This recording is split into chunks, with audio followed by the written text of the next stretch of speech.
Hello friends, welcome to the channel. History NCERT series में आपका स्वागत है। आज हम क्लास 7 के चैप्टर 10 18वीं शताब्दी में नए राजनीतिक गठन इस पर चर्चा करेंगे।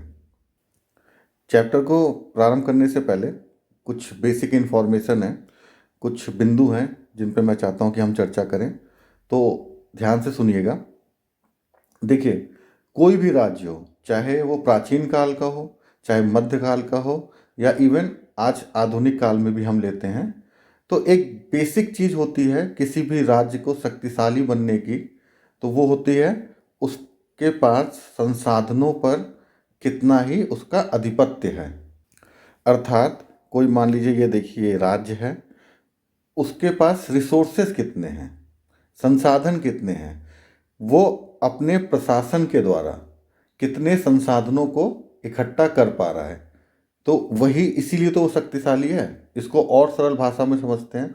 आज जैसे हम देखते हैं कोई विकसित देश है, तो विकसित क्यों है?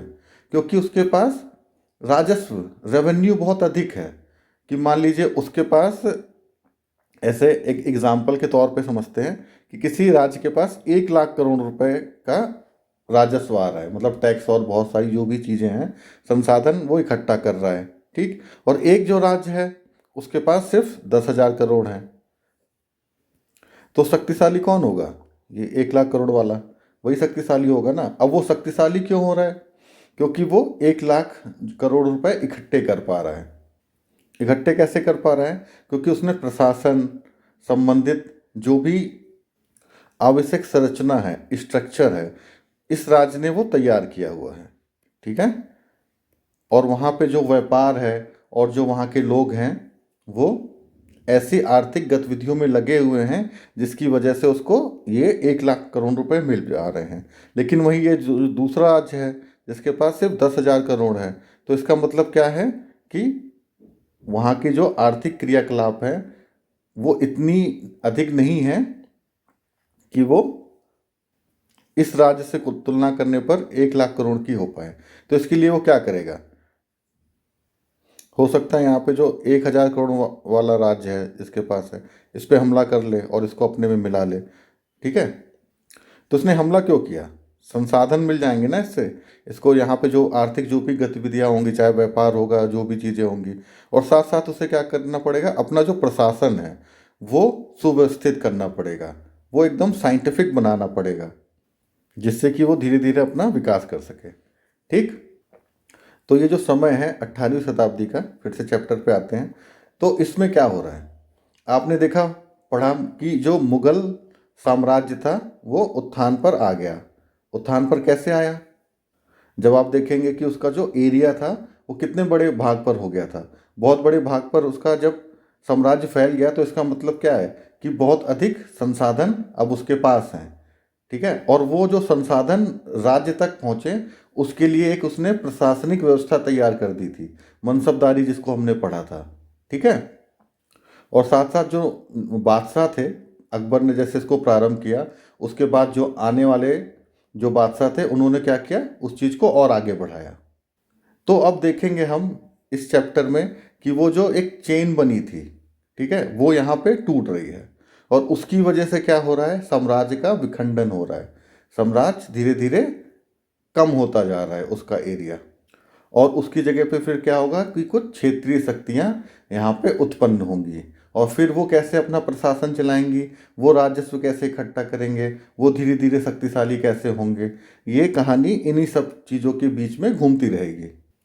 तो बेसिक जो मैं आपसे कहना चाहता हूँ वो शॉर्ट में ये है कि जिस राज्य के पास ज़्यादा रिसोर्सेज होंगे, ज़्यादा संसाधन होंगे, ठीक है, जहाँ पे जो उसकी प्रशासन व्यवस्था है, जो उसकी राजस्व इकट्ठा करने की जो व्यवस्था है, वो जितनी अधिक शक्तिशाली सुदृढ़ होगी, वो राज्य उतना ही अधिक शक्तिशाली होगा। और इन सबको चलाने के लिए एक जो लोगों का जो समूह होगा वो होना चाहिए शक्तिशाली, और साथ साथ राजा, बादशाह, सुल्तान, आप जो भी बोलें, उसका भी शक्तिशाली होना, और उसका भी इन गतिविधियों में निरंतर लगे रहना एक राज्य के शक्तिशाली होने के लिए बहुत ही आवश्यक हो जाता है। तो चलिए अब हम अपना ये चैप्टर स्टार्ट करते हैं। यहाँ पे देखिए दिखाया गया है मानचित्र 1 और मानचित्र 2। उनको भी हम देखेंगे और देखेंगे कैसे राजनीतिक रूप से परिवर्तन दिख रहे हैं। और यहाँ टाइम पीरियड बताया जा रहा है 18वीं शताब्दी का पूर्वार्ध। ये वो समय है जब उपमहाद्वीप में कुछ विशेष घटनाएं घटित हो रही हैं। अनेक स्वतंत्र राज्यों का उदय हो रहा है और किस तरह से मुगल साम्राज्य की जो सीमाएं हैं वो बदली जा रही हैं या वो बदल रही हैं। और साथ साथ आप ये भी देखिए कि 1765 में एक अन्य शक्ति यानी ब्रिटिश सत्ता जो पूर्वी भारत के एक बड़े हिस्से पर सफलतापूर्वक उसने भी अपना आधिपत्य स्थापित कर लिया है। अब इस मानचित्र को देख लेते हैं। देखिए ये जो एरिया है ये ऐसे जो आ रहा है ये पूरा यहाँ से और ये यहाँ तक ये मुगल साम्राज्य का क्षेत्र है। ठीक है, देख लिया आपने। और साथ साथ अभी जो हमने पढ़ा कि ये देखिए जो ब्रिटिश हैं उनका ये एरिया यहाँ पे हमको ये दिखाई दे रहा है। ठीक है, ये जो बताया गया था दोनों का एरिया यहाँ पे हमको स्पष्ट हो गया है। अब आगे बढ़ते हैं। 18वीं शताब्दी एक ऐसी अवधि थी जिसमें जो राजनीतिक परिस्थितियाँ हैं वो बहुत कम समय में बहुत अधिक बदल गई। और ये स्थितियाँ कैसे बदली, इनकी क्या वजह रही, इनमें क्या क्या ऐसा हुआ, इसी को हम इस चैप्टर में पढ़ेंगे। जो कि समय काल ये बताया जा रहा है 1707।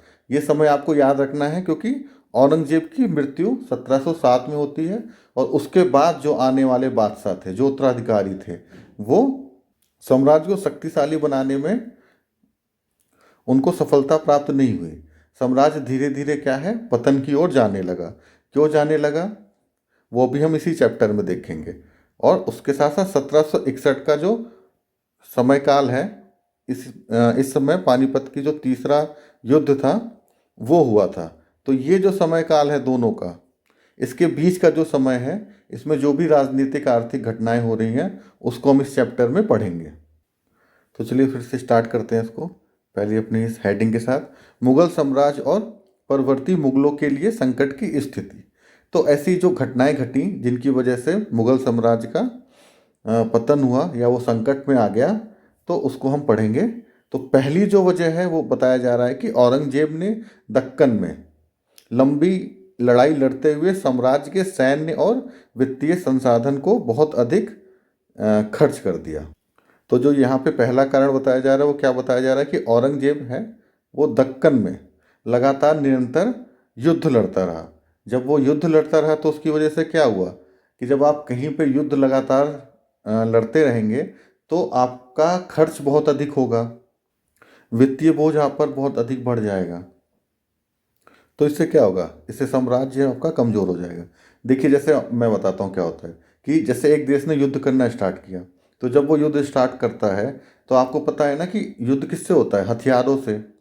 तो आपका जो महत्वपूर्ण समय है, जो आपकी शक्ति है वो कहाँ लग जाती है, वो पूरी युद्ध में लग जाती है। ठीक है, तो आपकी जो भी आर्थिक क्रियाएं होंगी उनका एक बहुत बड़ा भाग क्या होगा, युद्ध के लिए हथियार बनाने में निकलने लगेगा। उस वक्त आपका व्यापार और सारी चीज़ें समाप्त हो जाती है ना, आपकी पूरी शक्ति युद्ध में चली जाती है। और वो अगर निरंतर चलता रहेगा तो इससे क्या होगा कि आपका जो साम्राज्य होगा वो और शक्ति विहीन होता चला जाएगा। और आपको तो पता है कि औरंगजेब एक लंबे समय काल तक दक्कन में जो दक्कन का जो क्षेत्र है उसमें युद्ध करने में वो अपने आप को संलग्न रखा हुआ था। ठीक है, अब दूसरी वजह, औरंगजेब के उत्तराधिकारियों के शासनकाल में साम्राज्य के प्रशासन की कार्य कुशलता समाप्त होने लगी थी। ठीक, मैंने आपको भी बताया ना कि संसाधन, यहाँ देखिए औरंगजेब ने क्या किए, जो रिसोर्सेज थे उनको कमज़ोर बनाया। ठीक है, साथ साथ जो प्रशासन व्यवस्था थी उसकी भी जो कार्यकुशलता थी वो भी उनके उत्तराधिकारी नहीं संभाल पाए और वो भी कमज़ोर होने लगी। और मनसबदारों के शक्तिशाली वर्गों को वश में रखना केंद्रीय सत्ता के लिए कठिन हो गया। मुगल साम्राज्य शक्तिशाली था, उसका एक जो बहुत बड़ा कारण था वो क्या था, मनसबदारी व्यवस्था। अब देखिए वही जो केंद्रीय सत्ता है, जो बादशाह है, वही उसको अब वश में नहीं रख पा रहा है। तो ये जो अंदर की जो संरचना है प्रभावित हुई ना उससे, तो अपने आप यहाँ पे साम्राज्य कमज़ोर हो जाएगा। जो मुगल साम्राज्य था वो बहुत सारे सूबों में डिवाइड था और वहाँ पे एक सूबेदार नियुक्त कर दिया जाता था। उसी को यहाँ पे आगे बताया जा रहा है। सूबेदार के रूप में नियुक्त अभिजात अक्सर राजस्व और सैन्य जो प्रशासन था अर्थात दीवानी और फौजदारी दोनों कार्यालयों पर नियंत्रण रखते थे। इससे मुगल साम्राज्य के विशाल क्षेत्रों पर उन्हें विस्तृत राजनीतिक, आर्थिक और सैन्य शक्ति मिल गई थी। जैसे जैसे सूबेदारों ने प्रांत पर अपना नियंत्रण दृढ़ कर लिया, राजधानी में पहुंचने वाले राजस्व की मात्रा में कमी आती गई। इसको देखिए यहाँ पे समझ लेते हैं। जैसे मान लीजिए ये मुगल साम्राज्य है, इसको अलग अलग हम सूबों में डिवाइड कर देते हैं, ठीक है। अब यहाँ पे एक सूबेदार है और यहाँ ये हो गया दिल्ली, मुगल यहाँ पे बैठ रहे हैं, ठीक है। अब ये जो सूबेदार है यहाँ पे ये वो टैक्स लेगा लोगों से और उसके बाद जो राजस्व है वो कहाँ, यहाँ पे मुगल साम्राज्य में जाके जमा करा देगा, इनको दे देगा। ये सारे सूबों का यही काम है। अब मान लीजिए ये यहाँ का जो सूबेदार है ये अपने आप को स्वतंत्र कर देता है। वैसे इन्होंने अपने आप को स्वतंत्र तो नहीं घोषित किया था, लेकिन इसका काम जो है ना कि यहाँ पे टैक्स देना, राजस्व देना, वो ये नहीं देता। उसके बाद ये भी नहीं देगा, ये भी नहीं देगा। तो इससे क्या होगा, ये जो साम्राज्य है वो कमज़ोर हो जाएगा ना। तो ये यही चीज़ बता रहे हैं कि धीरे धीरे इन्होंने क्या किया, अपना नियंत्रण यहाँ पे स्थापित कर लिया सूबेदारों ने अपने सूबों में। और उसके बाद जो साम्राज्य था, जो दिल्ली में बैठा बादशाह था, उसको राजस्व देना बंद कर दिया। तो फिर अपने आप इसीलिए क्या हुआ, ये कमज़ोर होते चले गए। फिर इस काल की जो दूसरी समस्या है वो क्या है, देखिए यहाँ पे विद्रोह बताए जा रहे हैं। अब मैंने आपको बताया ना कि जैसे यहाँ पे ये सूबेदार है, ठीक है, और ये केंद्र सरकार है, ठीक, मुगल साम्राज्य। अब इनसे जब कुछ सब कुछ सही चलता रहेगा तो ये टैक्स इनके अनुसार वसूल करेंगे और ये निर्धारित रहेगा। तो इससे यहाँ पे जो लोग रह रहे हैं उन पे ज़्यादा दबाव नहीं बनेगा, ठीक है। उतना ही टैक्स वसूला जाएगा जिससे कि उनको समस्या अधिक ना हो। लेकिन यहाँ पे क्या होगा, जब इनका संबंध आपस में दोनों का खराब होने लगेगा तो ये सूबा अपने आप को शक्तिशाली बनाने के लिए ज़्यादा से ज़्यादा यहाँ से लोगों से टैक्स लेना स्टार्ट करेगा ना। या यही इनके केंद्र का ले लेते हैं कि जब इनसे बाकी के सूबे धीरे धीरे कटने लगेंगे तो इनके पास जो क्षेत्र बचेंगे वहाँ पे लोगों पे क्या करेंगे, अधिक टैक्स लगाने लगेंगे, राजस्व इकट्ठा करने लगेंगे, अपने आप को चलाने के लिए, अपने आप को शक्तिशाली बनाने के प्रयास में, ठीक। लेकिन इन दोनों परिस्थिति में जो यहाँ के लोग हैं जो टैक्स दे रहे हैं उन पे तो दबाव बन गया, उनको तो समस्या हो गई। और जब उनको समस्या हो जाएगी तो वो क्या करेंगे, हमेशा विद्रोह करेंगे, ठीक है। इसी को देखिए यहाँ पे आगे बताया जा रहा है। उत्तर और पश्चिम भारत के अनेक हिस्सों में हुए जमींदारों और किसानों के विद्रोह और कृषक आंदोलन ने इस समस्या को और गंभीर बना दिया।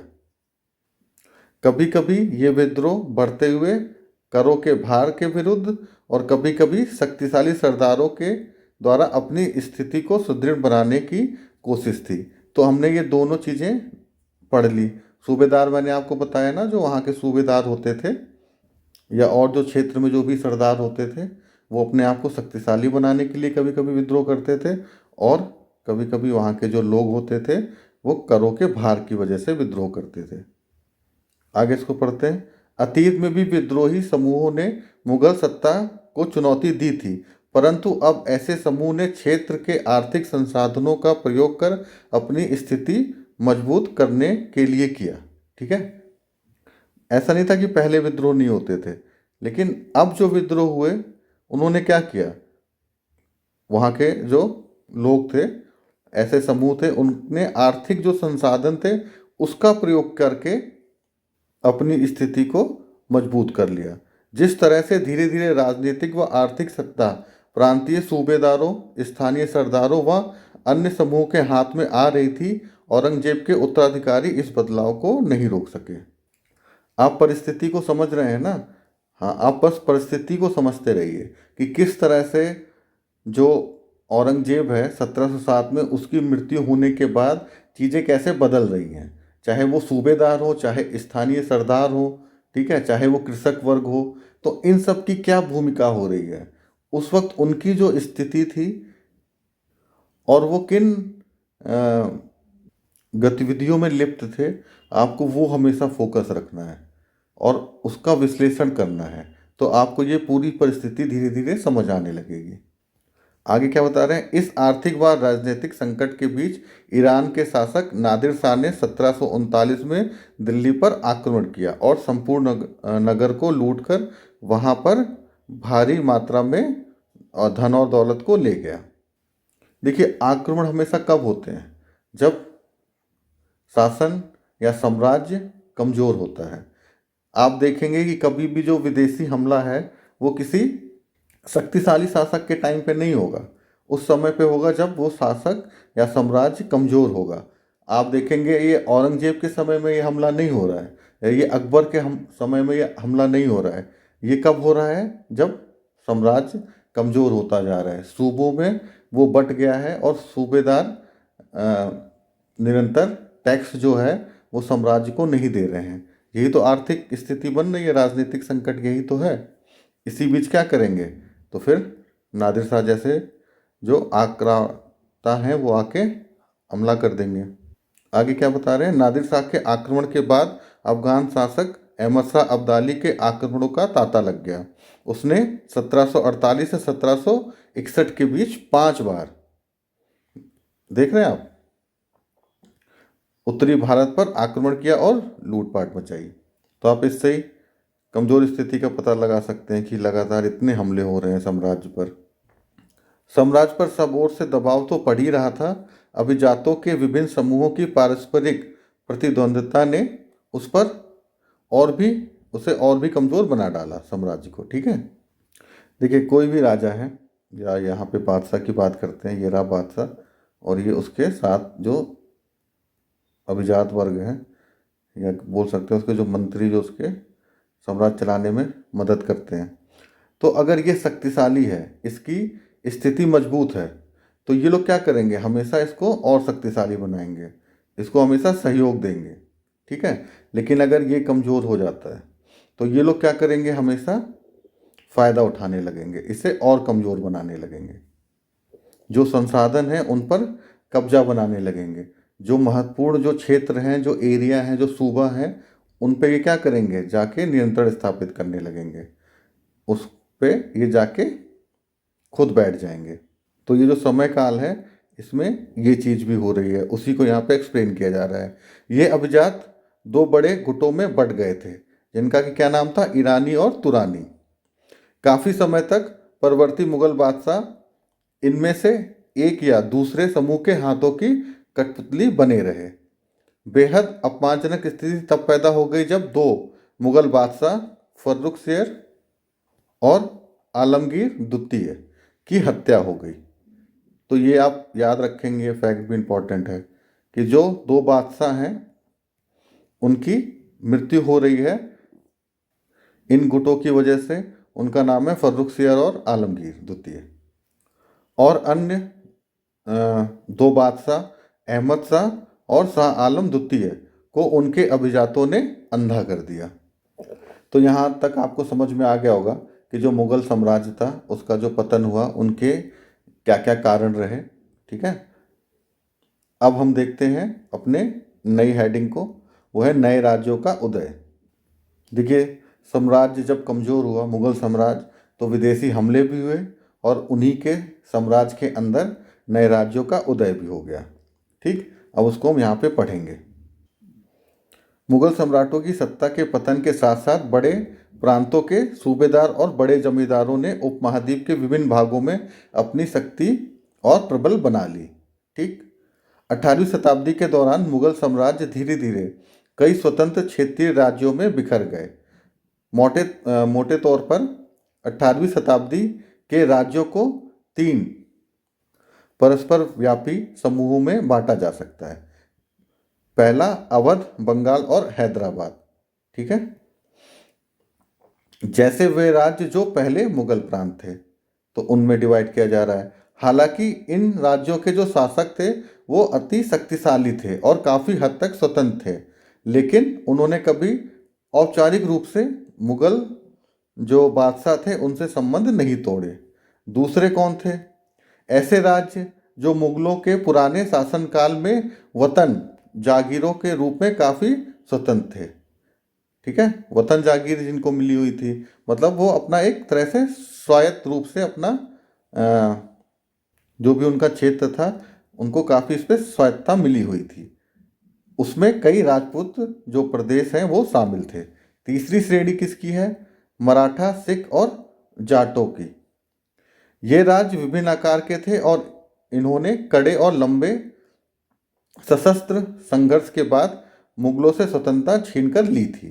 तो ये आप तीन समझ गए ना कि मुगल साम्राज्य के अंदर ये तीन तरह के हमको राज्य अब दिखाई देंगे और उनके बारे में हम पढ़ेंगे। ये अगली हेडिंग वही है, पुराने मुगल प्रांत। उन तीनों के नाम हैं और उनके संस्थापकों के नाम हैं जिनको हम आगे पढ़ेंगे। तो हम सीधे स्टार्ट कर देते हैं हैदराबाद से। तो हैदराबाद के बारे में पढ़ते हैं। निजामुल मुल्क आसफ जाह, इनका जो समय काल है वो क्या है? 1724 से 1748 के बीच हैदराबाद राज्य की इन्होंने स्थापना करी और ये मुगल बादशाह फर्रुखसियर के दरबार में एक अत्यंत शक्तिशाली सदस्य थे। सर्वप्रथम इनको अवध की सूबेदारी सौंपी गई थी। ठीक है, उसके बाद दक्कन का कार्यभार दिया गया और 1720 से 22 के मध्य दक्कन प्रांत के ये सूबेदार होने की वजह से इनके पास राजनीतिक और वित्तीय जो प्रशासन था उस पर नियंत्रण स्थापित हो गया था। बैकग्राउंड आप समझ गए ना? ये दक्कन प्रांत के सूबेदार पहले से ही थे और जब ये सूबेदार थे तो उस वजह से इनका वित्तीय प्रशासन पर और राजनीतिक जो वहाँ की स्थिति थी उस पर इनका नियंत्रण पहले से ही स्थापित था। और साथ साथ वहाँ पे जो स्थितियाँ तैयार थीं उससे भी इनको फ़ायदा हुआ। वो क्या स्थितियाँ थीं? दक्कन में होने वाले जो उपद्रव थे और मुगल दरबार अभी हमने पढ़ी में चल रही प्रतिस्पर्धा का फ़ायदा उठाकर उन्होंने क्या किया? सत्ता हथियारी और इस क्षेत्र पर जो वास्तविक शासक थे वो बन गए। मैंने आपको बताया ना, जब केंद्रीय सत्ता कमज़ोर बनती है तो नए नए राज्य उत्पन्न हो जाते हैं। तो देखिए फिर ये नया राज्य उत्पन्न हो गया और कैसे उत्पन्न हो गया वो आपको पता चल गया कि जो निजामुल मुल्क हैं वो दक्कन के सूबेदार थे। सूबेदार होने की वजह से राजनीतिक और वित्तीय जो प्रशासन था उस पर उनका पूरा नियंत्रण था और वहाँ की जो स्थिति थी दक्कन की, वहाँ पे लगातार उपद्रव हो रहे थे और मुगल दरबार में लगातार क्या थी? प्रतिस्पर्धा। जो दो गुट थे वो आपस में संघर्ष कर रहे थे। तो इन्हीं सब स्थिति का फ़ायदा उठाते हुए यहाँ पे वो एक वास्तविक शासक के रूप में सामने आए। साथ साथ उन्होंने क्या किया कि कुशल सैनिक और प्रशासक वो उत्तरी भारत से अपना ये दक्षिण भारत लेकर चले गए और वो लोग भी नए अवसर पाकर काफ़ी प्रसन्न थे। इसीलिए ये इन लोगों ने पूर्ण रूप से इनका सहयोग दिया। उसने मनसबदार भी नियुक्त किए और जागीरें भी प्रदान की। हालांकि वह मुगल सम्राट की सेवा तो करते रहे लेकिन उसके बाद भी वो आज़ादी से शासन चलाते थे। अब ना तो वो दिल्ली से कोई निर्देश लेते थे और ना ही दिल्ली उनके कामकाज में कोई हस्तक्षेप करती थी। मुगल बादशाह केवल जो उनके डिसीजन होते थे उनके निर्णयों की वो पुष्टि कर देते थे। मुगल बादशाह की आप स्थिति देख ही रहे हैं वहाँ पे क्या चल रही थी, तो वो तो पुष्टि करेंगे ही। अब हैदराबाद राज्य की जो समस्या थी वो क्या थी कि पश्चिम की ओर मराठों के विरुद्ध और पठारी क्षेत्र में स्वतंत्र तेलुगु सेना नायकों के साथ वो निरंतर युद्ध में संलग्न रहता था। और साथ साथ जो निजामुल मुल्क थे वो कोरमंडल तट पर स्थित वस्त्रों उत्पादक धन संपन्न क्षेत्र पर अपना नियंत्रण स्थापित करना चाहते थे, लेकिन ये भी महत्वाकांक्षा उनकी समाप्त हो गई जब ब्रिटिश शक्ति की उपस्थिति ने उनकी इस महत्वाकांक्षा पर रोक लगा दी। तो ये हैदराबाद के बारे में कुछ इन्फॉर्मेशन थी। अब आ जाते हैं अवध। तो अवध को स्वतंत्र राज्य किसने बनाया? बुरहानुल मुल्क सादत खां, जो कि 1722 में अवध के सूबेदार नियुक्त किए गए थे। एक बार सूबेदार नियुक्त हो गए तो आपको ऊपर पता ही चल गया है कि राजनीतिक और वित्तीय जो प्रशासन और स्थिति है उस पर सूबेदार का कब्जा हो जाता है और यही दोनों महत्वपूर्ण स्थिति होती हैं। इसलिए जब इनका भी इस पे कब्जा हो गया तो ये भी स्वतंत्र रूप से बिहेव करने लगे। अवध एक समृद्ध शक्तिशाली प्रदेश था। समृद्ध क्यों था? क्योंकि गंगा नदी के उपजाऊ मैदान में ये फैला हुआ था। उत्तरी भारत और बंगाल के बीच जो व्यापार होता था उसके मुख्य मार्ग इसी से होकर गुजरता था। बुरहानुल मुल्क ने भी अवध की जो सूबेदारी, दीवानी और फौजदारी अपने हाथों में ले ली। सूबे के राजनीतिक, वित्तीय और सैनिक मामलों में एकमात्र वही कर्ता धर्ता बन गया। और उसने मुगल प्रभाव को कम करने का जो प्रयास किया, उसमें क्या किया उसने, मुगलों द्वारा जो अधिकारी और जागीरदार नियुक्त किए गए थे उनकी संख्या में कटौती कर दी। और उसने क्या किया, जागीरों के जो आकार थे उनमें भी कटौती कर दी। और जो रिक्त स्थान थे उसमें क्या किया, अपने प्रति जो निष्ठावान लोग थे उनको नियुक्त किया। साथ साथ धोखाधड़ी रोकने के लिए जागीर अधिकारियों के खाते व लेखों की जांच की गई। और नवाब के दरबार द्वारा नियुक्त किए गए अधिकारियों द्वारा सभी जिलों के राजस्व का पुनः निर्धारण किया गया। और साथ साथ उसने क्या किया कि अनेक राजपूत जमींदारियों और रुहेलखंड के अफगानों की उपजाऊ कृषि भूमियों को अपने राज्य में मिला लिया। तो उसके रिफॉर्म आपने देख लिए, उसने क्या क्या किया अपनी स्थिति को सुदृढ़ करने के लिए। ये जो पैराग्राफ है उसको ध्यान से सुनिएगा, क्योंकि आगे चल के इसको मैं और अच्छे से एक्सप्लेन कर दूंगा।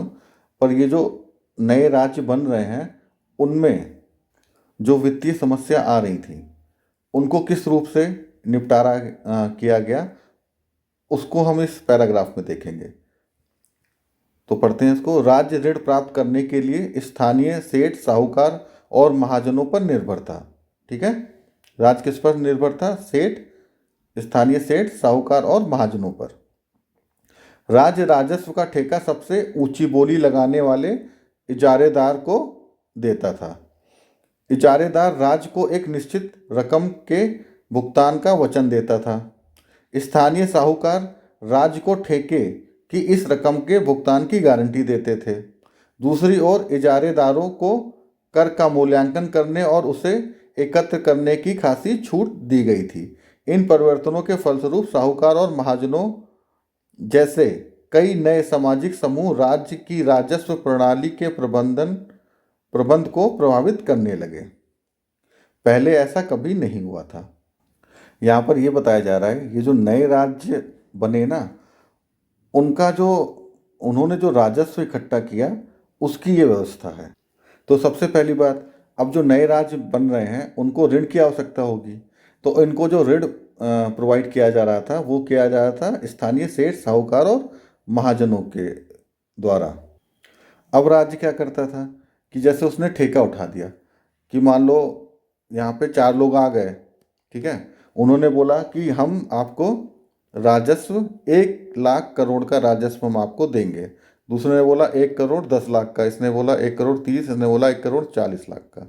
ठीक, तो इसको क्या हुआ, दे दिया राज्य ने कि ठीक है आप एक काम करो, हमको 1,40,000 करोड़ रुपए दे दो, बाकी तुमको जितना भी इकट्ठा करना है वो तुम्हारे ऊपर है, हमको इतना फिक्स आप राजस्व जमा करा दीजिए। अब इसके पास तो 1,40,000 करोड़ नहीं होगा ना, तो ये क्या करेगा, ये कुछ जो पैसे हैं ये उधार लेगा। किन से लेगा? साहूकारों से। ठीक है, और जो सेठ होंगे इन सब से ये कुछ पैसे लेके क्या करेगा, राज्य को दे देगा, और फिर वो धीरे धीरे टैक्स इकट्ठा करता रहेगा। तो ये इस तरह से नई व्यवस्था का ये बोल रहे हैं कि प्रारंभ हो गया है ना। ये महाजन और जो साहूकार थे ये नए सामाजिक समूह राजस्व प्रणाली के प्रबंधन को प्रभावित करने लगेंगे ना। फिर इसको भी हम और आगे देख लेंगे और स्पष्ट कर देंगे। चलिए, हमारा अगला राज्य है बंगाल। मुर्शीद कुली खान बंगाल के नवाब थे, यानी कि प्रांत के सूबेदार के प्रति नियुक्त थे। यद्यपि मुर्शीद कुली खान औपचारिक रूप से सूबेदार नहीं थे, लेकिन उन्होंने क्या किया कि जो सूबेदार से जुड़ी सत्ता थी उसको अपने हाथों में ले लिया। और अभी हमने जो 2 राज्य अवध और हैदराबाद को पढ़ा, उसी की तरह इन्होंने भी अपना जो राजस्व प्रशासन था उसका नियंत्रण अपने हाथों में ले लिया। बंगाल में मुगल प्रभाव को कम करने के लिए राजस्व का बड़े पैमाने पर इन्होंने पुनर्निर्धारण का आदेश दिया। सभी जो जमींदार थे उनसे बड़ी कठोरता से इन्होंने राजस्व नगद वसूल किया। परिणाम स्वरूप क्या हुआ कि बहुत से जमींदार जो थे महाजन और साहूकार से उधार लेते थे, और जो लोग थे जो राजस्व का भुगतान नहीं कर पाते थे उन्हें मजबूर होके क्या करना पड़ता था, अपनी जो ज़मीनें थी वो बड़े जो जमींदार होते थे उनको बेचनी पड़ती थी। तो यहाँ पे इनका स्वरूप समझ में आ रहा है। इस प्रकार 18वीं शताब्दी में बंगाल के एक क्षेत्रीय राज्य बन जाने से जमींदारों में काफ़ी बदलाव आया। ठीक, राज्य और साहूकारों के बीच हैदराबाद तथा अवध में जो घनिष्ठ संबंध था वो हमें आपको पता चल गया ना कि नए राज्य बन रहे हैं तो उनको वित्तीय सहायता की आवश्यकता होती है। तो ये जो साहूकार थे ये उनको क्या करते थे, वित्तीय सहायता उपलब्ध कराते थे। उसी चीज़ को यहाँ पे बताया जा रहा है कि हैदराबाद में भी और जो अवध में ये घनिष्ठ संबंध था वो बंगाल में भी था। और इनके शासनकाल में जगत सेठ नाम के एक साहूकार थे, उनका जो घराना था वो अत्यंत समृद्धशाली हो गया था। अब जो ये बड़े राज्य हैं उनके जब अभिलक्षणों पे हम दृष्टि डालते हैं तो कुछ सामान्य हमको विशेषताएं दिखाई देती हैं। तो यहाँ पे उन्हीं सामान्य विशेषताओं के बारे में डिस्कस किया जा रहा है। और पहला बताया जा रहा है क्या है, यद्यपि बड़े राज्य पुराने मुगल अभिजातों द्वारा स्थापित किए गए थे, ये अभिजात कुछ प्रशासनिक व्यवस्थाओं को लेकर संदेहास्पद थे। तो उसमें जो प्रथम था वो क्या था, जागीरदारी व्यवस्था, जिसको लेकर वो अत्यंत संदेह की दृष्टि से देखते थे। दूसरा क्या था, उनके कर प्राप्त करने के तरीके मुगलों से भिन्न थे। कर संग्रह के लिए राज्य के अधिकारियों पर निर्भर न रहकर तीनों राज्यों ने राजस्व वसूली के लिए इजारेदारों के साथ ठेके कर लिए। पहला आपने वो देख लिया जमींदारी व्यवस्था। दूसरा, कर जो संग्रह था उसको भी इन्होंने नए राज्यों ने परिवर्तित किया, और जो इजारेदारी व्यवस्था थी उसको अपनाया जो कि मुगलों द्वारा नापसंद की जाती थी। और तीसरा जो सामान्य लक्षण था जो कि बहुत ही महत्वपूर्ण है, अभी मैंने डिस्कस किया है और बोला था आगे चल के और उसको हम डिस्कस कर देंगे। तो वो तीसरा है यहाँ पर, समान लक्षण यह था कि उसमें राज और धनी महाजनों और वणिक जनों के बीच संबंध उभरने लगे थे। ठीक है, राज और जो धनी महाजन और वणिक जन थे उनके बीच जो संबंध थे वो तीसरा कॉमन फैक्टर है यहाँ पे। वो क्या है, यह साहूकार महाजन लोग लगान वसूल करने वाले इजारेदार अभी आगे डिस्कस किया था ना हमने, को पैसा उधार देते थे। मैंने बोला ना जैसे उन्होंने ठेका तो ले लिया राज्य से कि हम ठीक है आपको 100 रुपये देंगे, एक छोटी राशि यहाँ पे रख लेते हैं समझने के लिए। राज्य ने बोला कि ठीक है भाई ये ठेका तुमको हम 100 रुपये में दे रहे हैं, लेकिन इनके पास 100 रुपये तो नहीं है ना जो इजारेदार हैं। तो इन्होंने क्या किया, ये गए साहूकार के पास कि हमको पैसे दे दो। ये पैसा लेके इन्होंने राज्य को दे दिया और फिर उसके बाद क्या किया कि जनता से ये अपना पैसा वसूल लेंगे और उसके बाद ये साहूकार को दे देंगे और अपने पास रख लेंगे। तो इस तरह की व्यवस्था स्टार्ट होती है यहाँ पर। और इसीलिए जो ये साहूकार हैं यहाँ पर उभर कर हमारे सामने आ रहे हैं। तो इसको फिर से पढ़ते हैं। ये साहूकार महाजन लोग लगान वसूल करने वाले इजारेदारों को पैसा उधार देते थे। बदले में क्या करते थे, प्रतिभूति जमानत या बंधक के रूप में उनकी जमीन को रख लेते थे और उनकी जोतों से अपने खुद के कारिंदों के जरिए कर वसूल किया करते थे। इस प्रकार समस्त भारत में धनाढ्य साहूकारों और महाजनों की इस नई राजनीतिक व्यवस्था में साझेदारी बढ़ गई थी। तो यहाँ तक आपको समझ में आ गया होगा। देखिए, आपको अगर कुछ भी नहीं समझ में आता है तो आप कमेंट में लिख सकते हैं उस टॉपिक को या उस पर्टिकुलर किसी चीज़ को, जो भी आपका विषय है, तो मैं उसको अगले चैप्टर में या अगले जो भी लेक्चर है हमारा उसमें ऐड कर दूंगा। नहीं तो अलग से जो आपके डाउट्स होंगे ना उनका अलग से भी वीडियो बना लेंगे। तो आप इन्वॉल्व रहिए, अपनी समस्याओं को डिस्कस करते रहिए।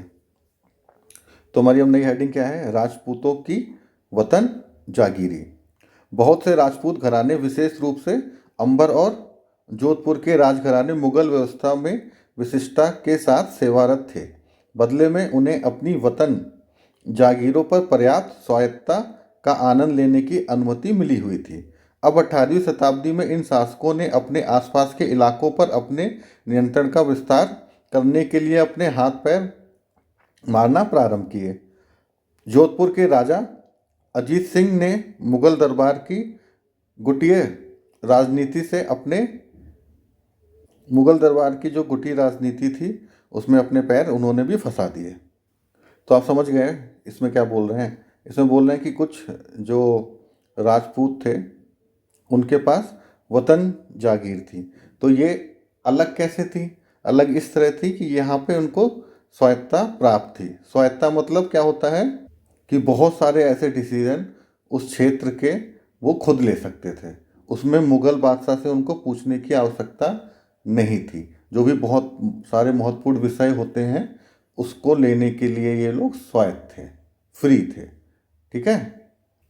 लेकिन अब इस समय काल में 18वीं शताब्दी में क्या परिवर्तन हो रहा है कि इनके जो आसपास के इलाके थे उस पर अपना ये नियंत्रण स्थापित करना चाहते थे, तो इसके लिए इन्होंने हाथ पैर मारने प्रारंभ किए।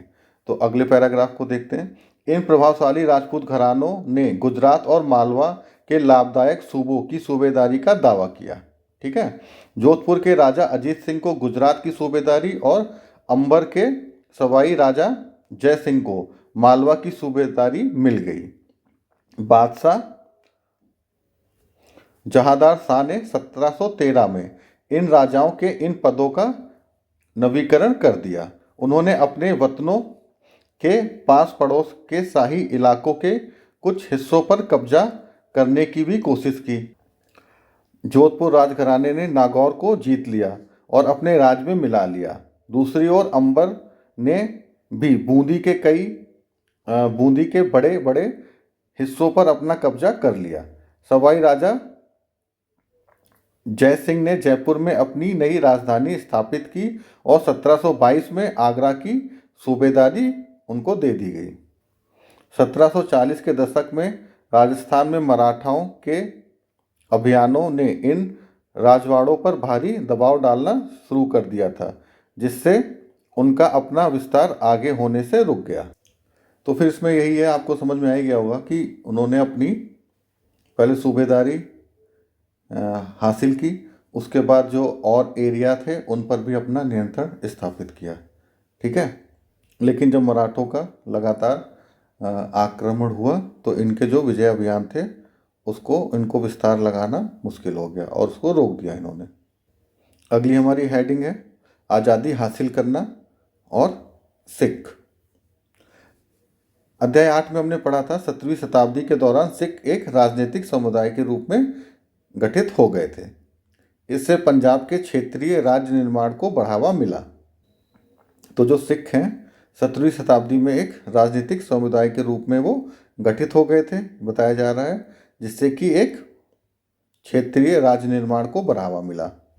तो और आगे बढ़ते हैं। गुरु गोविंद सिंह ने 1699 में खालसा पंथ की स्थापना करी। ये फैक्ट याद रखिएगा, 1699 में खालसा पंथ की स्थापना हो रही है गुरु गोविंद सिंह जी के द्वारा। और इसकी स्थापना से पूर्व और इसके पश्चात राजपूत व मुगल शासकों के खिलाफ कई लड़ाइयाँ लड़ी गईं।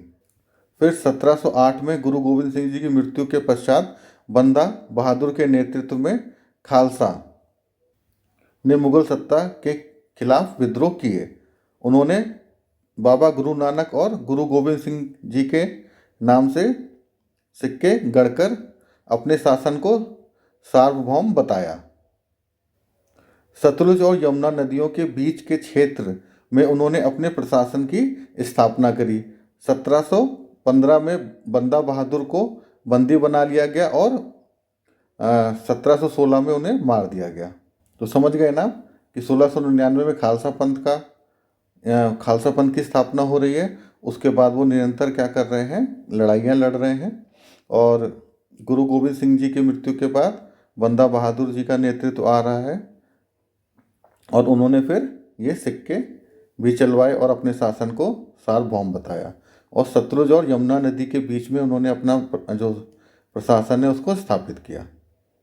आगे बढ़ते हैं। 18वीं शताब्दी में कई योग्य नेताओं के नेतृत्व में सिखों ने अपने आप को पहले जत्थों में और बाद में मिसलों में संगठित किया। तो यहाँ पर क्या कई सिख नेतृत्व यहाँ पे स्थापित किया जा रहा है। पहले की जत्थों के रूप में, फिर मिसलों के रूप में वो संगठित हो रहे हैं।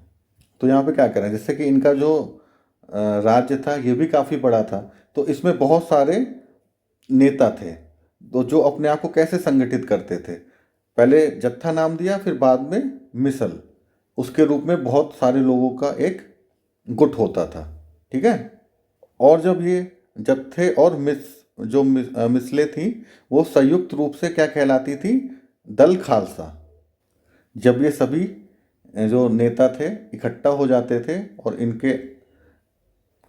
इनके साथ में जो भी लोग थे जब वो इकट्ठा हो जाते थे तो उसको क्या बोला जाता था, दल खालसा। और उन दिनों दल खालसा बैसाखी और दिवाली के पर्वों पर अमृतसर में मिलता था और बैठक करता था और एक सामूहिक निर्णय यहाँ पे लिए जाते थे जिन्हें कि गुरमत्ता अर्थात गुरु का प्रस्ताव कहा जाता था। सिखों ने राखी व्यवस्था स्थापित की थी। राखी व्यवस्था क्या होती थी, किसानों से वह उपज का 20% कर के रूप में लेते थे और उसके बदले उनको संरक्षण प्रदान करते थे। तो आप राखी व्यवस्था समझ गए ना कि किसानों से उनकी उपज का 20% लेके उनको संरक्षण प्रदान किया जाता था। गुरु गोविंद सिंह ने खालसा को प्रेरित किया था कि शासन उनके भाग्य में है, राज करेगा खालसा। अपने सुनियोजित संगठन के कारण खालसा पहले मुगल सूबेदारों के खिलाफ और फिर अहमद शाह अब्दाली के खिलाफ सफल विरोध प्रकट कर सका। अहमद शाह अब्दाली ने मुगलों से पंजाब का समृद्ध प्रांत और सरहिंद की सरकार को अपने कब्जे में कर लिया। खालसा ने 1765 में अपना सिक्का गढ़कर सार्वभौम शासन की घोषणा करी। यह महत्वपूर्ण है कि सिक्के पर उत्कीर्ण शब्द वही थे जो बंदा बहादुर के समय में खालसा के आदेशों में पाए जाते हैं। 18वीं शताब्दी के अंतिम भाग में सिख इलाके सिंधु से यमुना तक फैल गए थे, यद्यपि ये विभिन्न शासकों में बटे हुए थे। इनमें से एक शासक महाराजा रणजीत सिंह ने विभिन्न सिख समूह में फिर से एकता कायम करके 1799 में लाहौर को अपनी राजधानी बनाया। तो ये जो सिख राज्य है उसकी स्थापना और स्वरूप आपको मुझे लगता है समझ में आ गई होगी। अब जो हमारा अगला राज्य है वो है मराठा। यह भी एक क्षेत्रीय शक्तिशाली राज्य था जो मुगल शासन का लगातार विरोध करता रहा। शिवाजी के बारे में यहाँ पे बताया जा रहा है कि 1627 से लेकर 1680 के समय काल उनका रहा। उन्होंने शक्तिशाली योद्धा परिवारों देशमुखों की सहायता से एक स्थायी राज्य की स्थापना की। अत्यधिक गतिशील कृषक पशुचारक कुंभी मराठों की सेना के मुख्य आधार बन गए। तो यहाँ मराठों के बारे में क्या बताया जा रहा है कि शिवाजी ने देशमुखों की सहायता से एक स्थायी राज्य की स्थापना करी और जो कुंभी थे कृषक पशुचारक वो उनकी सेना का मुख्य आधार बन गए। शिवाजी ने प्रायद्वीप में मुगलों को चुनौती देने के लिए इस सैन्य बल का प्रयोग किया। शिवाजी की मृत्यु के पश्चात मराठा राज्य में प्रभावी शक्ति चित्पावन ब्राह्मणों के एक परिवार के हाथ में रही जो शिवाजी के उत्तराधिकारियों के शासनकाल में पेशवा प्रधानमंत्री के रूप में अपनी सेवाएं देते थे। पुणे मराठा राज्य की राजधानी बनी। ठीक है, ये तो यहाँ पे अच्छे से समझा दिया गया है। आगे चलते हैं। पेशवाओं की देखरेख में मराठाओं ने एक अत्यंत सफल सैन्य संगठन का विकास कर लिया। उनकी सफलता का रहस्य यह था कि मुगलों के किलाबंद इलाकों से टक्कर ना लेते हुए उसके आसपास से चुपचाप निकलकर शहरों कस्बों पर हमला बोलते थे और मुगल सेना से ऐसे मैदानी इलाकों में मुठभेड़ लेते थे जहां रसद पाने और कुमक आने के रास्ते आसानी से रोके जा सकते थे। ठीक है, तो वो किस तरह से अभियान करते थे अपना, वो यहाँ पे बताया गया है। 1720 से 1761 के बीच मराठा साम्राज्य का काफ़ी विस्तार हुआ। उसने सने सने और काफ़ी सफलता पूर्वक मुगल साम्राज्य की सत्ता को क्षति पहुंचाई। 1720 के दशक तक मालवा और गुजरात मुगलों से छीन लिए गए। 1730 के दशक तक मराठा नरेश को समस्त दक्कन प्रायद्वीप के अधिपति के रूप में मान्यता मिल गई और साथ ही इस क्षेत्र पर चौथ और सरदेशमुखी कर वसूलने का अधिकार भी मिल गया। तो यहाँ मराठा के बारे में जो बताई जा रही हैं बातें समझ में आई गई होंगी कि 1720 से 61 के बीच उनके साम्राज्य में काफ़ी विस्तार हुआ और धीरे धीरे मुगल साम्राज्य को उन्होंने काफ़ी क्षति पहुंचाई। और 1720 के जो दशक था उसमें उन्होंने मुगलों से मालवा और गुजरात को भी छीन लिया। 1730 के दशक में जो मराठा नरेश थे उनको दक्कन प्रायद्वीप का अधिपति मान लिया गया और साथ ही उनको वहाँ पर चौथ और सरदेशमुखी कर वसूलने का अधिकार भी मिल गया। चौथ और सरदेशमुखी क्या होता था उसको यहाँ पे बताया गया है। जमींदारों द्वारा वसूले जाने वाले भू राजस्व का 25% दक्कन में इनको मराठा वसूलते थे। इसी को क्या बोला जाता था, चौथ। ठीक है, जमींदारों द्वारा वसूले जाने वाले भू राजस्व का 25% मराठा वसूलते थे। सरदेशमुखी क्या होता है, दक्कन में मुख्य राजस्व संग्रहकर्ता को दिए जाने वाले भू राजस्व का 9 से 10% हिस्सा। समझ गए आप कि दक्कन में जो मुख्य राजस्व संग्रहकर्ता को दिया जाता था भू राजस्व, उसका 9 से 10% हिस्सा सरदेशमुखी के रूप में मराठा लेते थे।